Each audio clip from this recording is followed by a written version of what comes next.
This could be one of the largest plant scams of all time, with an estimated 120,000 people that on average invest anywhere from 15,000 to 40,000 euros each.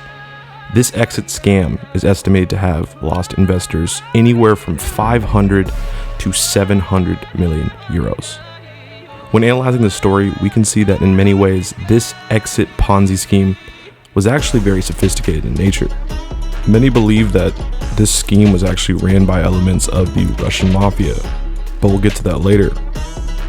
With any new industries that emerge, there are always multiple waves of different types of scams that feed on the population's ignorance and eagerness to capitalize on a booming new industry. This is the wild story of the Juicy Fields scam. Buckle up. Make sure you subscribe with notifications turned on. Follow me on all the socials, links down below in the description. Also, you can support my work on Patreon and get access to unreleased content, early releases, and much more. The link to the Patreon is down below. Anyways, this is LMC. Let's run it. Okay, so what is Juicy Fields? Well, in researching this story, I came across a really informative video by this channel that you can see on the screen here. I'll put a link down below to his channel in the description. But we're going to let him explain the basis of Juicy Fields and what they were offering. So who's Juicy Fields? First of all, Juicy Fields is a company that is based in Europe, and maybe that's why there's actually not that many news in the US about it. And actually, the reason I'm doing this video in English, I did one in Spanish, is because I saw that on the chats, a lot of like English-speaking people invested in this company, and they actually didn't know what was going on. And people will like put stuff in Spanish, and these people were like, I don't know what you guys are talking about. So that's why I'm doing it in English. I think there were a lot of investors in the English-speaking part of the world, and not a lot of news are out there about what's happening with this. So, sorry, going back again, it's a European company. It was mainly, again, I'm saying in Latin American countries, it was promoted very heavily there. And what was it? It was a web page. They like to call it a platform, but it was a web page where you sign up just with your email and you could invest in the sector. What they were saying was that you will invest, like, for example, in 3 strains, right? Or 3 different ones, and you chose which one, and each one gave you different returns. The thing here is that you will have to wait, right? 6, 9, 12, because they said once the plant grows, we sell it, and then you get your profits. There's a lot of things wrong with that, but that's what they were saying. So if you chose a plant and then say you spend $1,000, then you will have to transfer the money to an Ethereum address or a bank account. So the bank account, just so you guys know, it was based on Cyprus, which is a paradise for fiscal, tax evasion and money laundering. And of course, the Ethereum account, you send the money, who knows, that address, they can send the money to other addresses, and you never know who owns that account. So that right there should give a lot of red flags. Just so you guys know, this is interesting because this is just like the mining scams, like the Bitcoin or the crypto mining scams, where they will be like, oh, you don't have to buy the equipment, you don't have to mine in your house, give us the money, we have all these miners, give us money, and then, in 30, 60, 90 days, we're going to give you your money, your returns, which was, there was no miners, there was no mining warehouse. It was socially, you just put your money, it was a Ponzi. And they will pay out with a Ponzi. All right, so what happened this week? So first of all, Monday, everything was running fine, like always, like in all the Ponzi schemes, everything runs fine till it doesn't. And that doesn't was this week. On Monday, what happened? There was like rumors that people couldn't withdraw their money. And usually with Ethereum, you could withdraw right away, right? So that was what started to happen on Monday. And then on Tuesday, social media went blank. So I'm gonna show you guys right here the social media. This is the Facebook, this is the Instagram. The page doesn't exist, LinkedIn doesn't exist, Twitter doesn't exist, and then YouTube, there's no videos. Juicy Fields called their platform a crowd-growing or e-growing platform. They promise folks the ability to make money and not have to do anything, really, when it comes to the actual growing. Crowd growing? Huh? E-growing? Huh? Insane returns on your investment? Huh? Sounds a little too good to be true, right? Well, obviously. But let's start with the basics. So Juicy Field IO was launched in 2019. The crowdfunding business model promised returns on your investment. And for the first couple of years, they actually did get returns on their investment. You invest money to buy plants, and different quote-unquote licensed growers all around the world will cultivate it for you, and then sell it in markets all around the world. Now, the mechanism in which you could invest your money in Juicy Fields was that of the blockchain cryptocurrency Ethereum. Now, in general, when it comes to investing in a business via cryptocurrency, well, that's always a huge red flag. But because Juicy Fields really pushed this internationally all around the world, I could understand why people would be okay with crypto, given the ease of sending money all around the world with the blockchain technology. But the thing about crypto is it's the perfect tool for what many on the dark web markets know of as an exit scam. An exit scam is, well, what it sounds like. People or a company collects a bunch of money via sales or investment, and then one day it all vanishes, leaving all of the customers and or investors with nothing. Now, why hasn't anyone in the US or Canada really talked about this massively large scam, potentially the biggest scam in plant history? Well, that's one of the many dimensions to why this scam was actually so effective.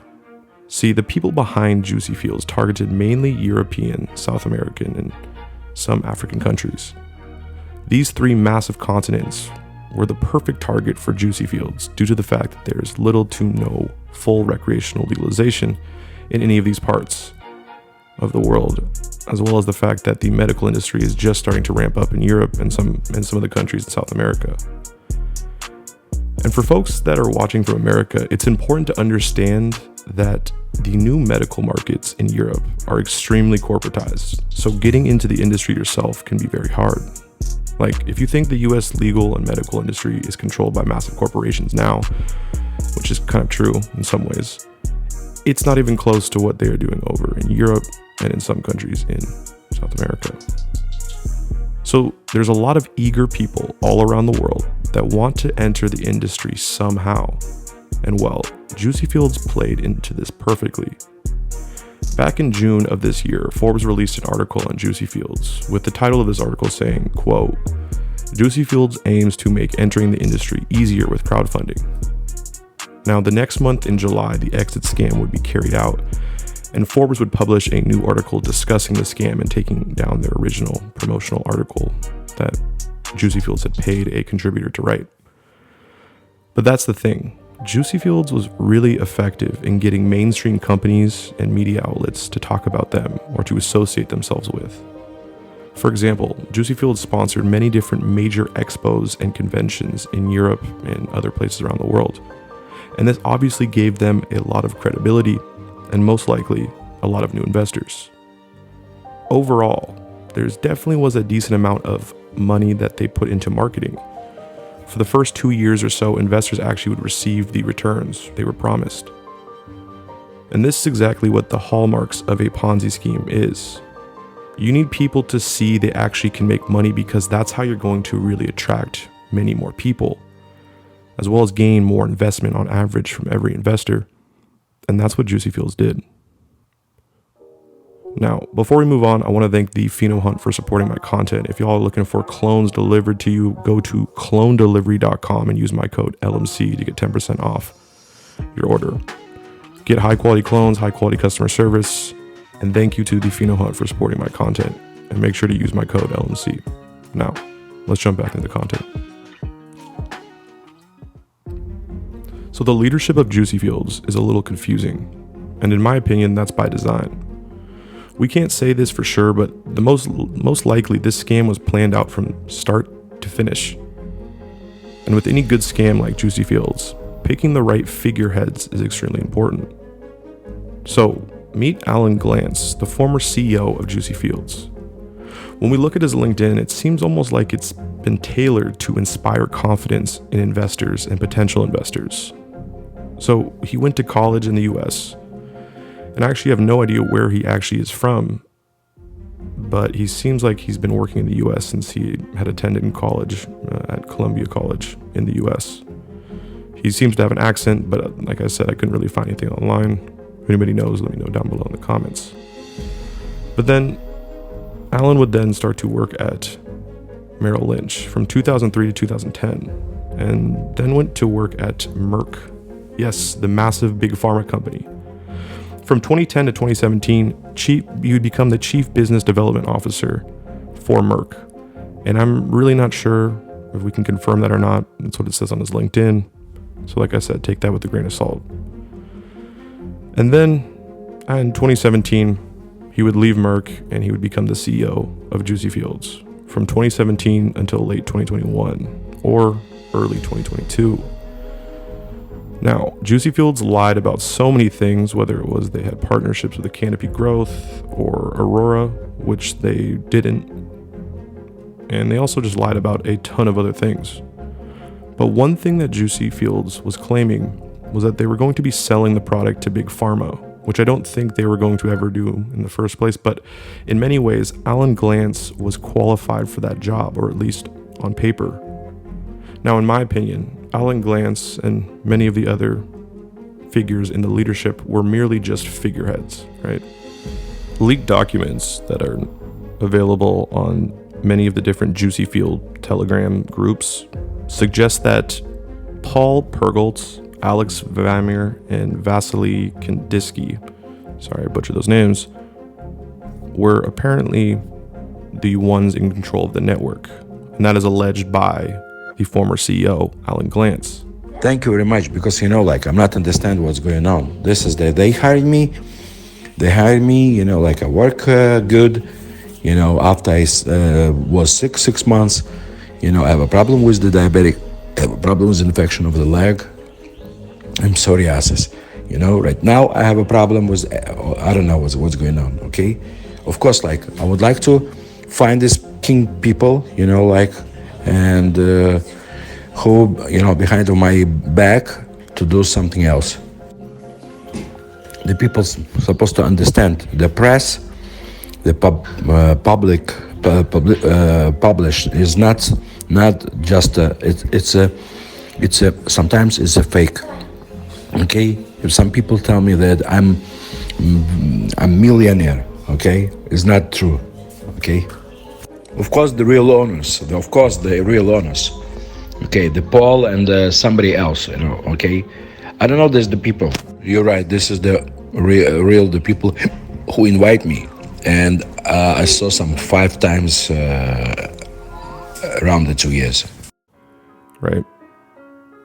And all 3 of those people that I just mentioned all hold Russian passports, which has led many to believe that this was a scam ran by the Russian mafia, given that this type of exit scam is well known to be used by them. It has been reported that Juicy Fields has a bank account in Cyprus, which is a known money laundering hotspot for the Russian mafia and Russian oligarchs. Now, whether or not this scam is the work of the Russian mafia, we can't say for sure, but what we do know is that Juicy Fields is doing whatever they can to muddy the waters and to really just confuse people in general. And one thing that I want to talk about is the Juicy Fields structure, because I think it's very interesting. You have a bunch of companies all over the world, in Mexico, in Spain, in Colombia, named Juicy Fields, right? Who opened them? Who knows? Why did they open them? Who knows? But there's 3 important ones that I think are worth talking about. Actually, 2 in specific, and that's Juicy Grow GmbH, which was opened in Germany, and then Juicy Fields AG, which was opened in Switzerland. Both companies are completely different. I mean, the names are the same, almost the same, but they're completely different owners in different countries, and they were set up at different times. Now, the reason I mention this is because right now a lot of people are talking about suing them, finding them, looking at the owners of this, who are they? And a lot of people are looking for Juicy Fields AG instead of Juicy Grow GmbH. And the reason I think people should be looking at Juicy Grow GmbH is because that's the one that, since when the company got started and whenever they made the website, it has always been, as you can see right here, Juicy Grow GmbH. And that's from 2020, this is from 2021, Juicy Grow GmbH, and then 2022, Juicy Grow GmbH. Doesn't matter if there's another company that sounds the same, or if there's the CEO talking and giving explanations. That I believe that doesn't matter, because the CEO and the company has always been Juicy Grow GmbH, and the CEO has always been Alan Glanse, and the principal is Victor Bittner. Now, Victor Bittner, I believe that name has been thrown around on other Bitcoin scams, but I haven't verified it, but it's very questionable who that person is and if it's a real person. And then one of the things that I want to mention too is that this Juicy Fields AG used to be called Luxembourg Keralath, and in 2018, so this was way before even Juicy Fields was known or was even created. In 2018, it was called Luxembourg Keralath, and then Luxembourg Keralath changed their name to Juicy Fields AG in 2021, last year. And then this is the only reason I mentioned that LC Pharma is owned by this company is because for some reason on Tuesday on the Juicy Fields website, the contact info was changed to the email of LC Pharma. It's lcmed.de. So that was very interesting because this company has nothing to do with this company. And actually, if you went to lcmed.de, as you can see in this page, they put a pop-up right away on Tuesday. They added a pop-up that say, we have nothing to do with Juicy Fields, there's nothing between this company and the other company. And actually, that's what's been happening in the past 2 days. If you go back to the websites and if you see who the members were, they had like 5 offices. We have 5 offices in Germany, Portugal, Malta, Spain, Netherlands. We have all these people, the CEO, the chief development officer, all of these people, all these directors. You have people, the CEO of Latam. You have CEO of Colombia, head of marketing. These are real people too. You have all these people on there. Sorry, I cannot move the mouse here. And you have all these people. It's like almost maybe 15 people on this website. But now if you go to the website today, they changed everything and there's only 3, 4, 5 people. That's it. So if you're going to go to the website, don't even trust anything that is there, because in the past 4 days, they have changed everything many, many times. So this is what they did, right? They changed multiple CEOs over the last couple years.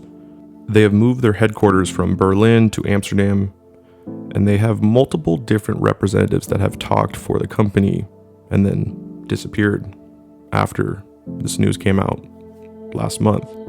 See, the name of the game is really just, let's try and confuse everyone long enough so that we can get away with it. That's why you've seen so many of these people from Juicy Fields saying that they will be paying everyone back with their money and then disappearing. If you go to the Juicy Fields website, they have an update for investors saying, quote, "It would appear that Graf von Luxemburg is finally feeling the pressure as a result of his lies and deceit, with the authorities having apparently raided his apartments and businesses, including LC Med. Despite all the rumors in the market concerning the alleged schemes that Juicy Fields was supposedly running, the real situation is much easier to explain. Von Luxemburg attempted to steal our companies and your money, and in the process of preventing him from doing so, the banks on our request froze all of our bank accounts." This is the only reason I mentioned that LC Pharma is owned by this company. It's because for some reason on Tuesday on the Juicy Fields website, the contact info was changed to the email of LC Pharma. It's lcmed.de. So that was very interesting because this company has nothing to do with this company. And actually, if you went to lcmed.de, as you can see in this page, they put a pop-up right away on Tuesday. They added a pop-up that say, we have nothing to do with Juicy Fields. There's nothing between this company and the other company. Well, not gonna lie, I am definitely confused. This story has absolutely made my head hurt.